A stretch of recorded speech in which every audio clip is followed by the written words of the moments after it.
Hey there everyone, this is Samuel Johnson and welcome back to the Spider-Verse Retrospectives. Welp, we finished discussing the Spider-Geddon miniseries, and so, just as I said on Tuesday, it's time we get to the tie-ins to said miniseries, and today we're going to be kicking things off with a two-issue miniseries, specifically Vault of Spiders. Now, as I mentioned on Tuesday, Vault of Spiders is to Spider-Geddon what the Spider-Verse tie-in miniseries and Venomverse War Stories were to Spider-Verse and Venomverse, respectively.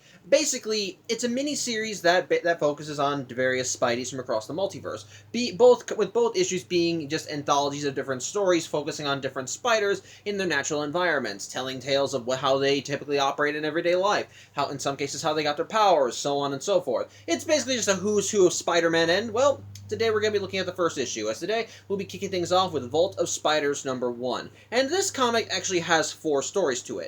Technically 5, but the first story, much like with Spider-Verse number 1, is just kind of there to act as a framing device. Well, basically, for that story, what's going on is that we're focusing in on Karn before he was killed by Verna, as here, we actually see him prepping for the war against the Inheritors, and sadly, he does not believe that the war is going to be won. That basically, they don't like it, that like he said in the lead into Spider-Geddon, he believed that the Spider Army only beat the Inheritors by the skin of their teeth.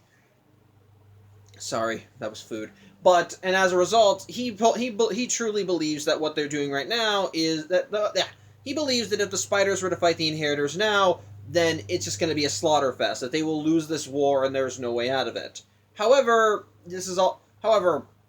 Karn also is trying to honor Billy's memory, because I'm assuming this is like shortly after the Inheritors were brought to Earth 616, so odds are Billy Braddock just died, and I could actually believe that Karn would know exactly what's going on, because, well, the Web of Life and Destiny allows him to view into other worlds. So, odds are he would be aware, oh shit, my best friend is dead, and so he would be somewhat in mourning. But, by that same token, he also wants to try and honor Billy's memory, and so even if he believes the war is not going to be won, he also realizes it's a war that still needs to be fought, and so, if at least to honor Billy's memory, he's looking through the Web of Life and Destiny in order to find soldiers to recruit to the Spider Army, which, a little thing that I do kind of like about this framing device is that before Karn starts looking through the various realities and peeping in on those world spider people, he actually has pictures of all the various spider people who actually died in the previous Spider-Verse, which I find actually to be really nice. This is a nice way of kind of reminding yourself the losses that you suffered because of this battle, which,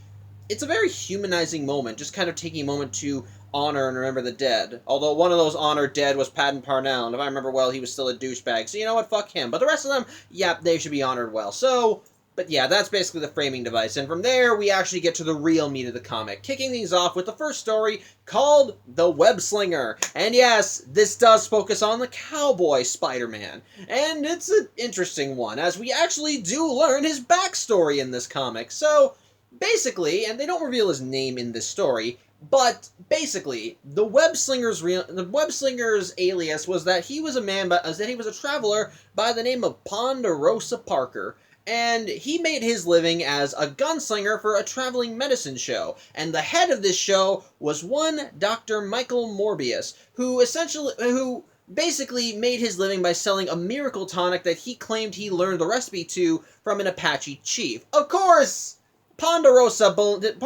Parker genuinely believed the thing was just snake oil. That it was fake. It did nothing. That ultimately buying it would any effects that would come from it were purely gonna be from. Hold on one second. Sorry, I was remembering the word. But yeah, like I said, basically he believed that anyone that if you got any effects from drinking it, it would be more of a placebo effect than anything. However, the money was still good, and hey, people still came far wide to see his sharpshooting skills and to listen to his tall tales of heroism across the Wild West with said skills. However, it turns out that the good Mr. Parker should have paid more attention to what the good doctor was peddling, because one day, while no one was looking, a jar of his miracle tonic wound up falling over and dousing a spider. And that spider wound up biting good old Ponderosa. And in turn, that wound up giving him spider powers. And so, he wound up using these powers to go on and become the Web Slinger. We're not going to get a lot of more defining details of his backstory till the next time we see him, but Yeah, essentially, the Miracle Tonic was a real deal, and he gave him spider powers, and so he now wanders the West, utilizing his powers to try and help others and try and bring some justice to this chaotic world. And from there, it was clear that some years have passed from when he got his powers to the present day. As we actually open up in the town of, hold on, I want to see if I remember, I want to try and remember the name because it is listed in the book. Look, the story actually opens up in the Midwest town of Dead Tree, and well, it turns out the Dead Tree's kind of dealing with something as well. The web slinger is just kind of sitting in a bar and getting a drink. This world's variant of J. Jonah Jameson just bursts through the door, screaming that there are marauders on the road and that they hit a wagon and kidnapped some of the people traveling in it. Of course, since the web slinger is this world's resident Spidey, he decides to go and investigate, and so he and his trusty horse, who is also wearing a mask, because why the hell not, end up going to the whereabouts of the caravan that was struck, and it ain't a pretty sight, as the caravan is let me put it this way. Everybody's dead. Like, there are bodies just strewn all over the place, and it's clear a battle took place while this was happening. And the weird thing is, all the bodies are dry, like completely drained dry, with little puncture wounds in their necks. As such, the web slinger begins investigating around the immediate area, and his attention is directed to a cave on a cliffside. As such, he ends up climbing up the side of He ends up climbing up the side of the mountain that it's on, and he manages to sneak into the cave. And sure enough, inside the cave, he does manage to find the kidnapped children from said caravan. And the one who kidnapped them? Dr. Michael Morbius, who is looking a little bit more vampiric since the last time the web slinger saw him. Yeah, it turns out he was also downing some of his own tonic, but rather than giving him extra normal abilities like it did with the web slinger, instead it turned him into a fucking vampire. And basically, Morbius wants to find a cure. Unfortunately, finding a cure is easier said than done, as, well, he's a vampire that needs to suck blood to survive, and so he does need sustenance in certain regards, and on top of that, even if he wants to experiment and try and figure out what the best course of action is to cure himself, well, the thing about that is, you kinda need test subjects, which is where the kids come in. As when the web slinger arrives, he does immediately pull his guns on him, which, funny thing, his guns shoot webs. That's awesome. And basically, the web slinger is calling him out on his crap, but of course the Doc defends is saying that he wants to find a cure, and he needs these kids to do it. Of course, the web slinger ain't having any of that shit, so he just pretty much politely tells him to let the kids go, but Morbius ain't taking no for an answer, as it turns out that he actually has sired a few people, and as in the shadows of the cave, more vampiric monsters come out, and Morbius tells them to go after the web slinger. Thankfully, he's still a variant of Spider-Man, so the web slinger is able to knock them all aside before taking the fight straight to Morbius. And what I love is that you see how his guns can shoot webs, as he's actually shooting rather precisely at each of the vampires. So it's honestly kind of silly and stupid, but honestly really fun. I dig it. But basically, yeah, after he takes care of them, he goes to Morbius and manages to. And after they both exchange a few fisticuffs, the web slinger manages to punch him into a work desk that contains all of his work. Of course, he doesn't want his work to go belly up because he needs it in order to find a cure. But sadly, when the web slinger knocked over that table, he also knocked over a lantern, and the lantern is starting to catch fire is starting to go to his supply of the miracle tonic, which, guess what? It's a little bit flammable. As such, when Morbius realizes this, he immediately goes, oh shit, and decides to try and do one last act of heroism, as he tells the web slinger to just get the kids out of there, because he at least wants to do one good thing.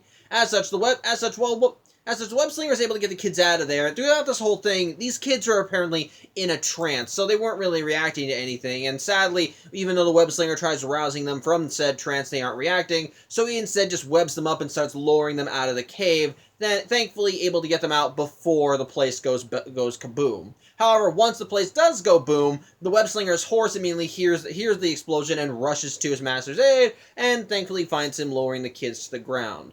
As such, once the kids are on the ground, he starts getting them out of their webs, and it's here where Morbius's trance starts wearing off, as one of the kids looks at his horse and says, is that horse wearing a mask? And the web slinger just kind of nonchalantly says, yes, darling, yes he is, which is where the story ends. So, yeah, that's fun. As such, we then get, our next story actually focuses on Takuya Yamashiro this time around, and, well, I think it's easier to show you than to just say it. This is a fucking manga, at least in terms of art style. It's actually, the format is actually more something akin to regular comics, as it's still left to right instead of right to left like a regular manga. But basically, what we have here is a story that's supposed to take place, like, I think, after the events of the show, but don't quote me on that. But basically, this story is called Final Galaxy Battle, and what's going on is that the good Mr. Yamashiro is currently fighting in space with the leader of his, with the enemy of his, with the leader of the whatever the name of the bad guys were in the show. Again, I'm sorry, I have not seen the Japanese Spider-Man show, so bear with me here. But basically, yeah, he's in space fighting them, and and of course he's in Leopardin duking it out, while the bad guy, whose name is, again, I should have written this down. Why the hell didn't I write this down? He's meeting with the leader of the enemy forces, who was formerly Professor Monster, but who now proclaims himself as Prime Minister Monster. With this, let me get a better look here. I swear, does that look like the Green Goblin to anyone? It kind of looks like the Green Goblin to me. The point is, yes, Prime Minister Monster. This is apparently the final battle, and basically, Professor Monster has instilled his head inside this giant robot body and is currently piloting it. It's balls to the walls crazy. And it gets crazier as Prime Minister Monster ends up just shooting out hordes of foot soldiers right at Leopardin. And while Spidey is able to throw off most of them with some of Leopardin's attacks, some of them still manage to sneak into the robot and make their way through the corridors of it until they get to the pilot's chair. Only when they get to said pilot's chair, it's empty. Takuya seems to have flown the coop, which immediately the foot soldiers relay back to Prime Minister Monster, and he's like, "Wait, what the hell? Where'd he go?"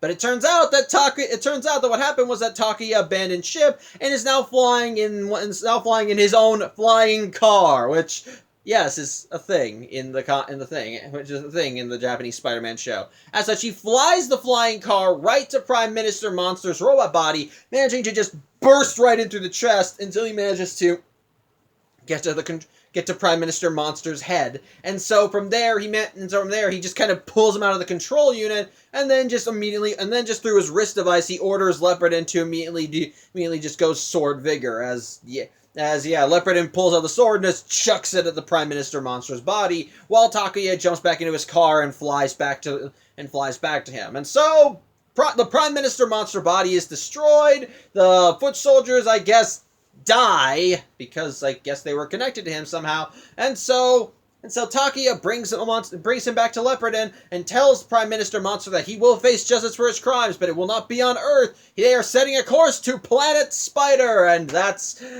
where the story ends. It's crazy.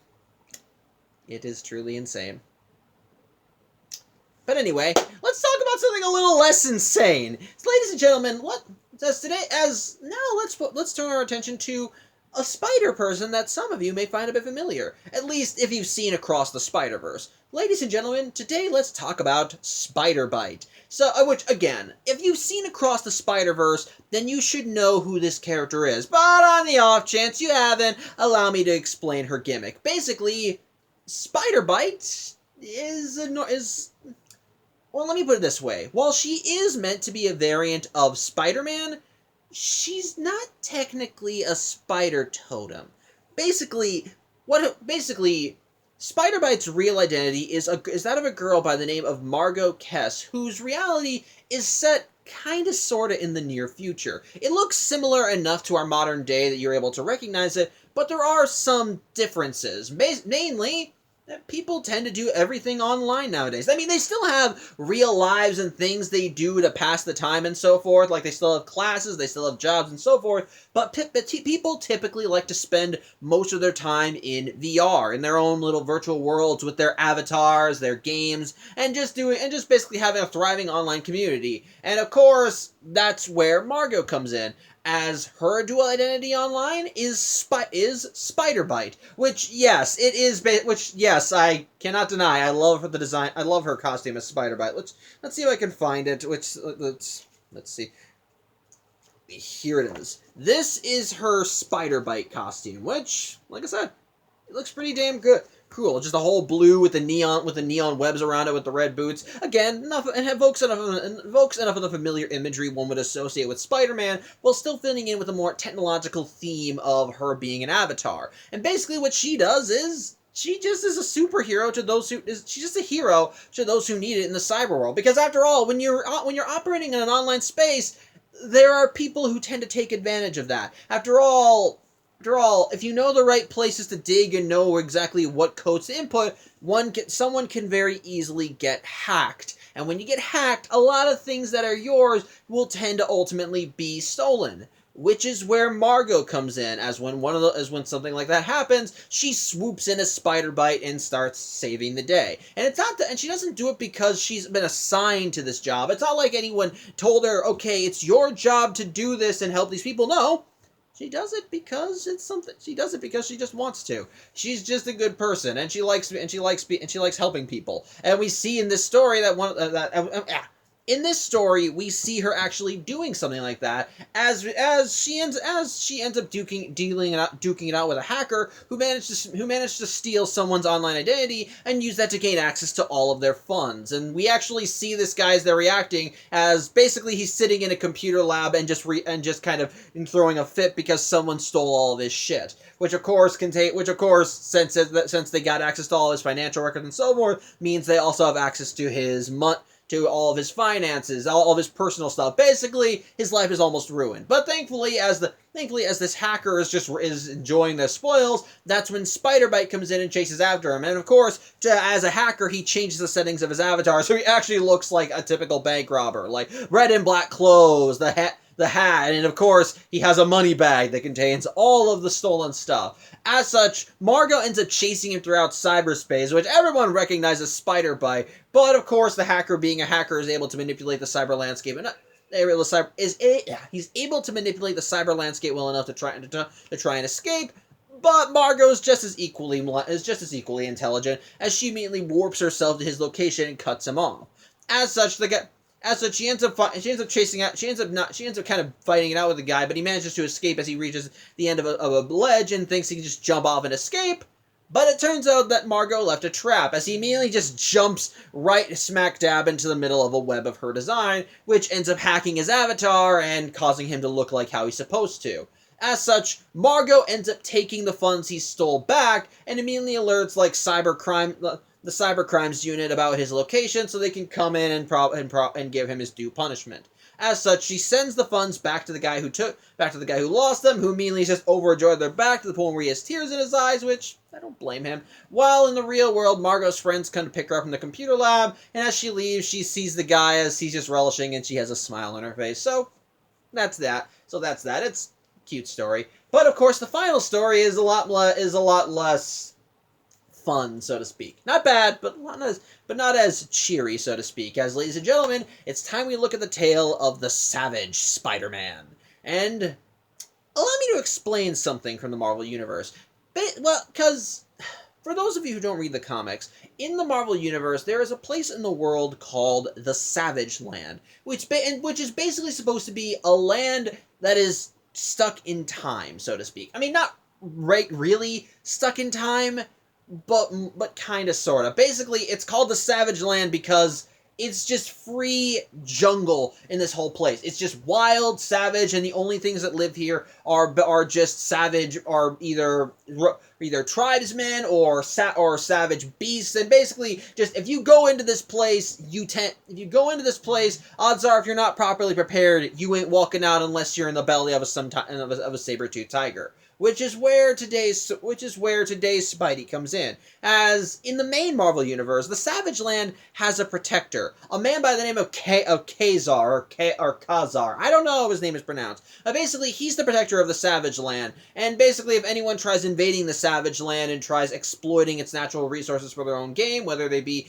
because they're a game hunter or because they want to set up shop here, immediately Kazar comes in and just starts kicking their asses and lets them know, don't mess with us. If you expect me to know a lot about Kazar, I'm sorry, but that's all I really know. But still, it's kind of an interesting concept, though admittedly, again, I have a bias. I'm not really one for wild stories, but basically, however, while that's the case in the main Marvel universe, in this reality, the Savage Land has a different protector, as in this world, Richard and Mary Parker, Peter's parents, were investigating some criminal affairs, some nefarious wrongdoing, so to speak, and in the midst of their investigation, they wound up getting a plane loaned to them from one Wilson Fisk, who was made aware of their investigations and was very much concerned about helping them, wanting to figure out who the nefarious ne'er-do-wells were so they could be brought to justice and all that. Yeah, whatever the crimes were, Wilson Fisk was right in the heart of it. And him loaning them a plane was just basically a giant ploy. Why? Because he wanted to kill them. He figured that killing them would be easier than trying to buy them off, so he set the plane to explode, and with the intent of killing Richard and Mary Parker. And unfortunately, when the plane exploded, Peter was on board. As such, when Fisk's plane exploded, Peter's parents wound up giving him the only parachute and threw him outside, and they managed to throw him out of the plane just before it exploded. Unfortunately, though, the place where the plane wound up going up in flames was right above the Savage Lands, and Peter landed right in the heart of it, where he was actually picked up by some of the denizens of the Savage Lands. Namely, a horde of giant red spiders. Yeah. However, the spiders did not plan to kill the good Mr. Parker. Rather, they took him in. Though the initiation process wasn't exactly a pleasant one. Basically, Peter and later in his life would go on to call the initiation process. Sorry, I want to actually make sure I get the name correct here. He called the initiation process the Trial of 1,000 Venoms. And basically, what had happened was that the spiders, well, they all bit Peter. And I mean they all bit Peter. Just like bit him, just like filled his body up with various poisons and venoms, so much so that it felt like his head was about to burst. However, they never killed him.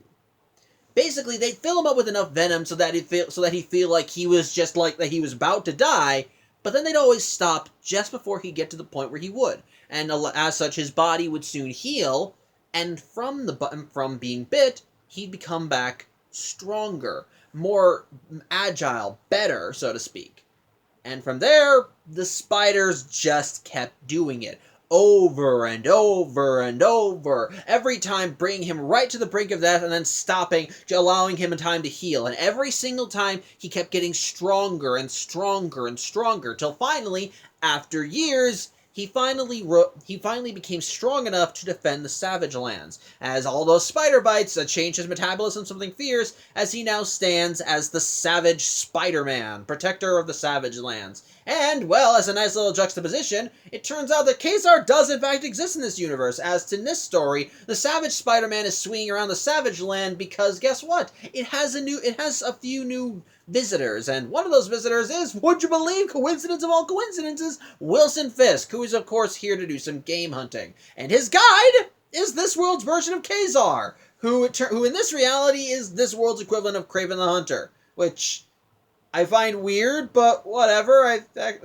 find that kind of in a way I kind of find that amusing, especially to the part of me that loves alternate universe stories. And what I kind of find funnier in a morbid sense is that while Kraven typically wears a lion skin vest, essentially this world's version of Kazar, he wears a saber-toothed tiger skin vest, which is supposed to represent how in the main Marvel Universe, Kazar had a saber-toothed tiger companion. So, yeah, that sucks.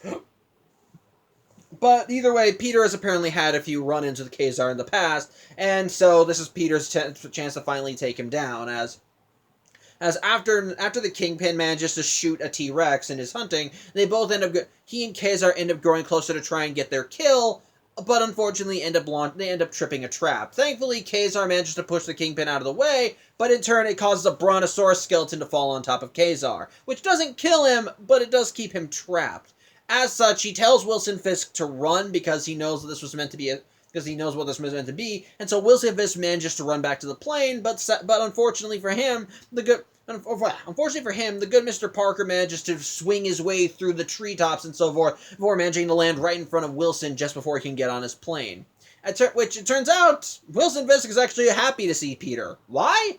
Because that's another reason why he came to the Savage Land. He had heard rumors of the Savage Spider-Man. He began wondering if this was the same kid whose parents he sent off to die, and he just wanted to see for himself if he really was there or not, and if he was there, if he would need to silence him, because after all, Peter's a survivor, and if Peter manages to make it back to civilization, he could very easily showcase, oh yeah, Fisk set my parents off to die, and that let him hang. So Wilson is partially here not just for curiosity's sake, but also to tie up a loose end, as it turns out that Wilson kind of anticipated Peter catching up to him to the plane, as it turns out hiding among the underbrush are a bunch of his men who point sniper rifles at Peter. As such, Wilson, just being all arrogant about this, just kind of exposits all this to Peter as he makes his way onto the plane, fully believing that Peter is going to get shot up. Unfortunately, Peter anticipated all this happening, and it turns out his spider family is more than ready to help him get vengeance on this asshole, as immediately spiders start swarming the area and start taking out the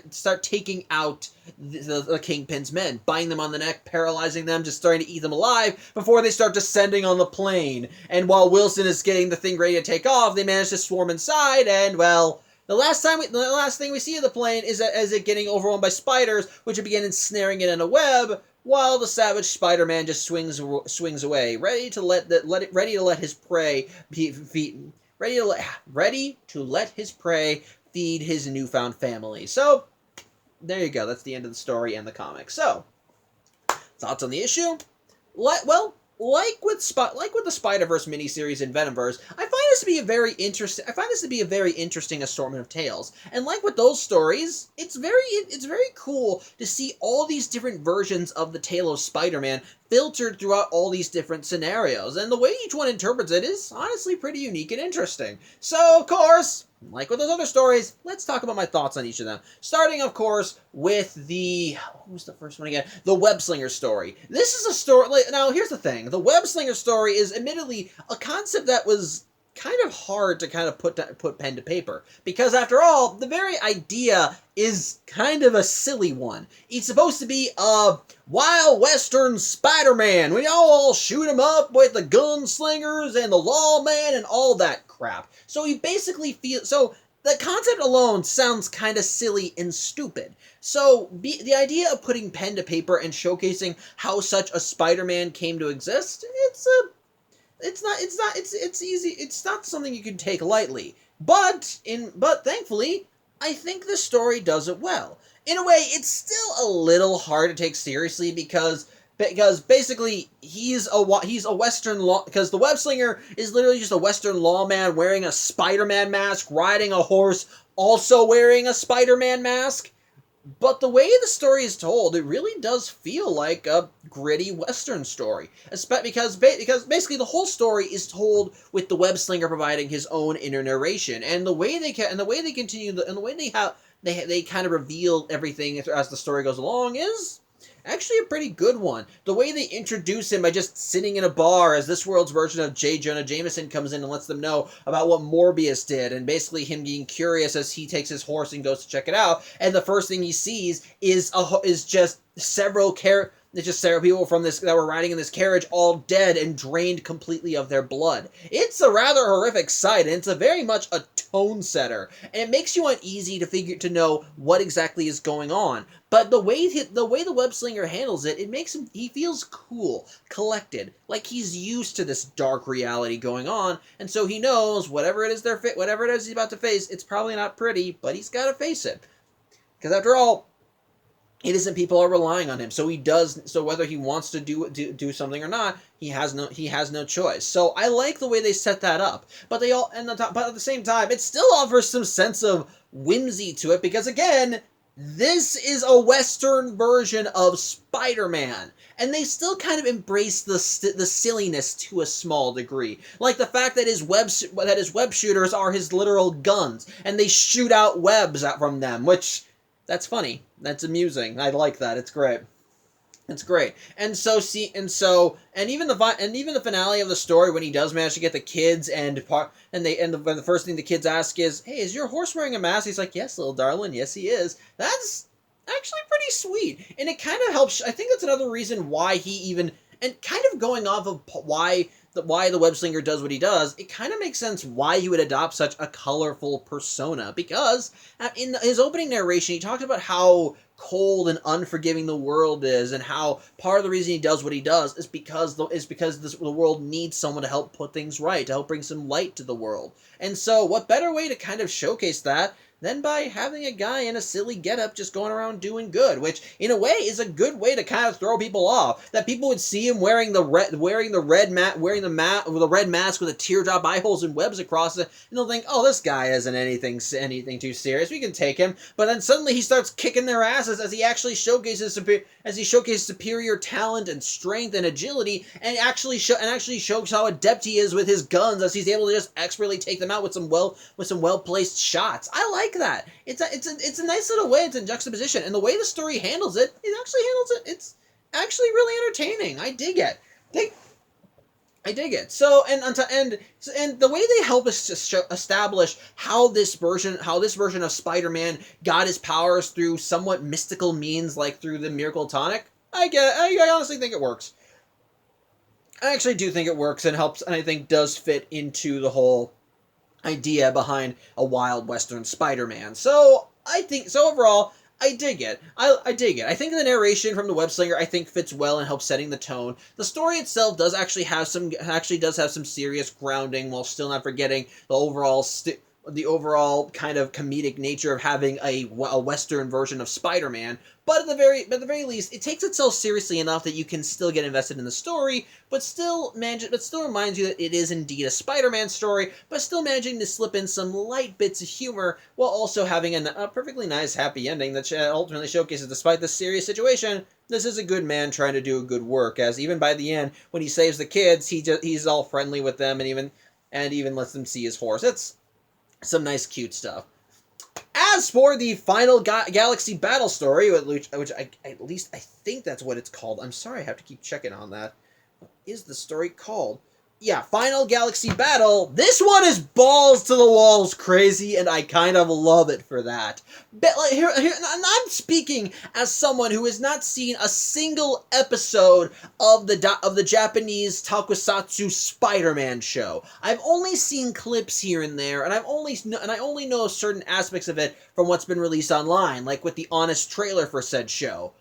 But with that said, the story with that version of Spider-Man is just so balls to the walls crazy, and it clearly is having fun with it. Like, just the idea of Spider-Man of all people rushing into a giant cosmic battle again in his giant robot against Prime Minister Monster, who shoots out foot soldiers at him from his giant hands, who immediately invade the robot, which he manages to get away from, going around his giant car, flying in, just grabbing Prime Minister Monster's head as they escape, and having his robot destroy his body with a sword. It's so insanely stupid, but it comes around to just being awesome. I love it. It's so goddamn stupid that it just is enjoyable. I love it, and I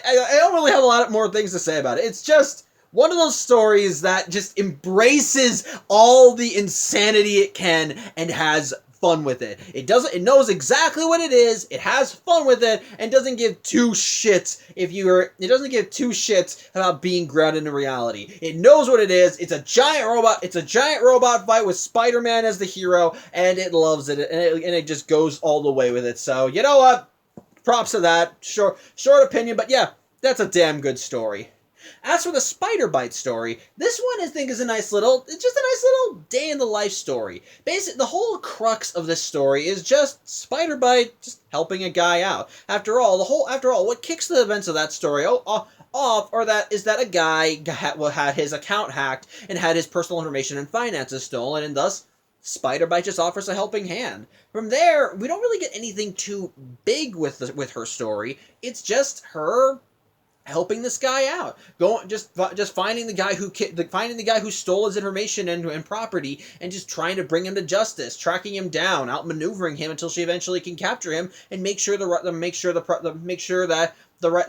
everything goes back to its proper owners. It's again a short, sweet little story that is just kind of nice and gives some hope, especially since we don't really know that much about Margot's backstory in these books. We don't really know what motivates her to be Spider-Bite. We don't really see, because we don't really understand the whole backstory of this thing. Like I said, part of the gimmick with her universe is that it's supposed to be set kind of in the near future. So the implication is that this is supposed to be like an alternate version of the Marvel Universe in the future, especially since the school she goes to is called the Peter Parker... Hold on, let me pull up the name here. It's supposed to be called the Peter Parker Memorial Science and Technology Building. So it's clear that she's clearly at least from her perspective, she's following a legacy. But I also kind of dig how it operates in the context of the story. That the idea is that she knows that in this digital world, people are going to be victimized because online you're more exposed, and so she decides, then I'll just work around that, utilizing her expertise to craft her avatar into someone that could easily help them out, modeling them probably after the Spider-Man, and just helping out whatever way she can. I dig that. It's nice, and I love how they showcase that. I love how they showcase that in the story, with her just helping a guy out who needed it, and not even asking for a thank you. She just watches on as she sees how happy he is to get all of his stuff back, while the bad guy who stole all of it is getting his just desserts. So it's a short, sweet little story that doesn't really give anything big or expands too much on this universe, but gives a basic idea of how it typically operates and what way Spider-Bite operates within it. So overall, pretty decent story, fun time, and a fun time would be cool. Fun time, and if it ever gets expanded on, I wouldn't be against seeing more of it, so I dig it. But then finally, that brings us to the Savage Spider-Man, and this one is definitely a lot more creative, and this one I feel is definitely kind of interesting considering the concept. Again, when it comes down to the Savage Man stories, I admit I'm not that too big of a fan of it. I think I've mentioned this before. I mentioned this kind of sort of last week when I looked at last week's episodes of Steven Universe, which if you are watching these videos after watching that videos, thank you for that. But as I mentioned when I talked about like the Jungle Moon episode, I'm more a fan of sci-fi stories with with amazing technology and laser blasts and so forth than I am a fan of like survival stories. So really, the only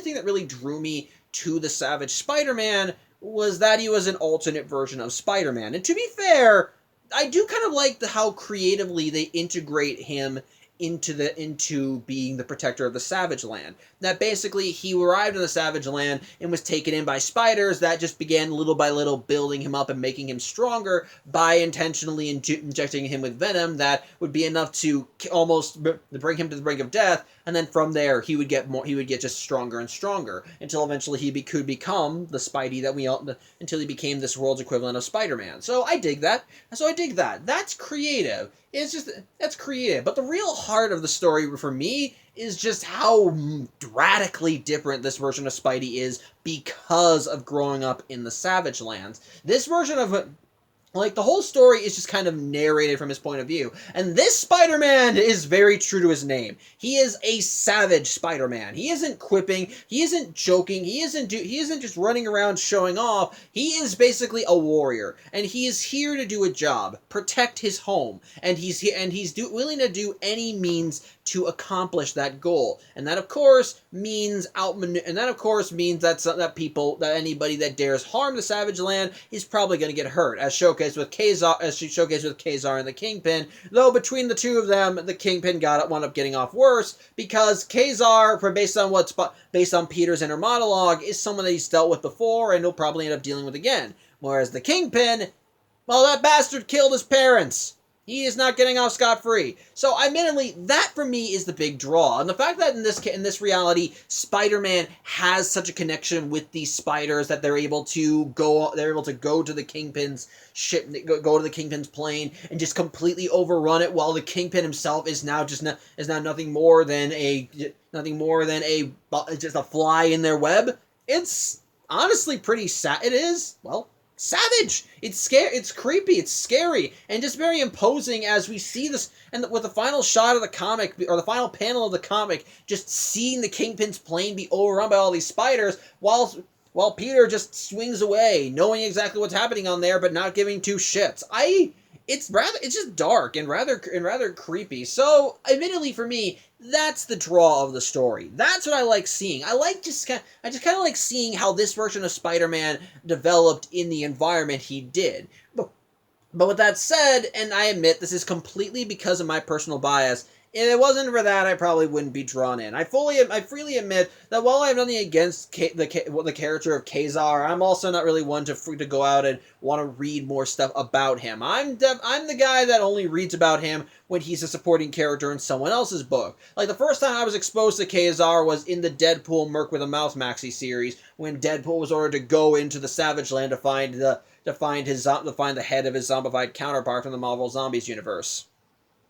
And it's by the BTW. Go read Deadpool Work with them out. That's awesome. And likewise, the second time I saw Kazar after that was in the miniseries 1 Month to Live, where a part of the plot for that story was visiting the Savage Lands for a flower that could restore life onto someone. My point is this. My exposure to Kazar is very limited, and that's mostly because I'm not too big a fan of his general setup. That doesn't mean that he's a bad character. If you're a fan of Kazar, great. Continue enjoying him. Love what you love. I just have my own biases, and I admit Kazar is not one of those characters that I actively is seeking anything to read about from him. But with that said, so I freely admit, while I do like the idea of the Savage Spider-Man, the only really thing that draws me to him is that he is an alternate version of Spider-Man, and my natural curiosity wants to see just how this version of him developed in the environment he did. And again, that's creative, it's really cool, it's interesting, it's cool. I like seeing how he kind of gets the whole spider powers in this environment, how he operates with the spiders here, and even his savage costume, which, let me see if I can pull it. Let me see if I can actually find a good shot of him in the... Let me see if I can actually find a good shot of the Savage Spider-Man. Yeah, here. This is the Savage Spider-Man. It definitely has... It definitely looks cool, I admit that. Again, it's the whole...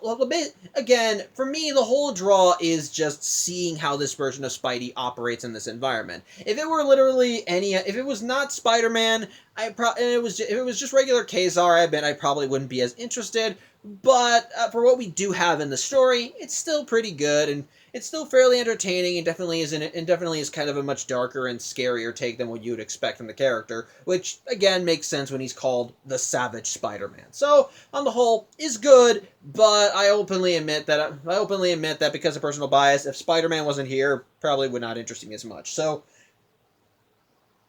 there you go. Sorry, it's still coming up, but yeah.